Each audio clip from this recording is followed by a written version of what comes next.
Viewers, అలరించే మరిన్ని వీడియోల కోసం సబ్స్క్రైబ్ చేయండి. అలాగే బెల్ ఐకాన్ ని కూడా ప్రెస్ చేయండి మరి.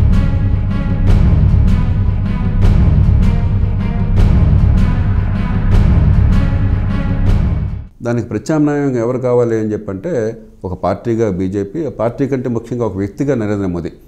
గుజరాత్లో ఆయన ఒక పద్ధతి ప్రకారం చేశాడు. తాత్కాలిక తాయిలాలు కాకుండా మౌలిక సదుపాయాలు పెంచాడు. 24 గంటల విద్యుత్తును అందజేశాడు. ఆయన నిజాయితీ ఉంది. ఆయన కుటుంబం గట్రా లేవు కాబట్టి అవినీతికి అవసరమో లేదు, అవినీతి చరిత్ర లేదు, వంశపారంపర్య పాలన ఉండదు. ఇలాంటివన్నీ రకరకాలుగా ఆలోచించి చాలా వర్గాలు కలిసి ఒక నాయకుడిని, ఒక నాయకత్వాన్ని సృష్టిస్తాయి. వీళ్ళు మర్చిపోతారు, వీళ్ళు సొంత ప్రతిభ అనుకుంటారు.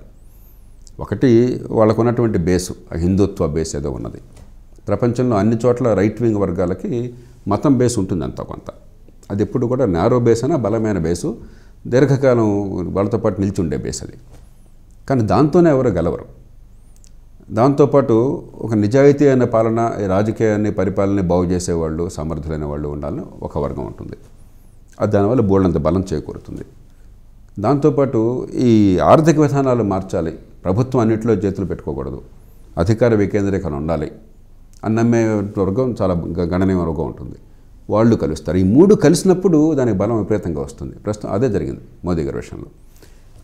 మరి అది అర్థం చేసుకుని ఆ ఫలితాలు తీసుకోవాలి తప్ప నా ఒరిజినల్ బేస్ కోసం నేను పనిచేస్తానని చెప్పన్నట్టయితే అది రాజకీయానికి ప్రమాదం అవుతుంది, దేశానికి అంతకంటే ప్రమాదం.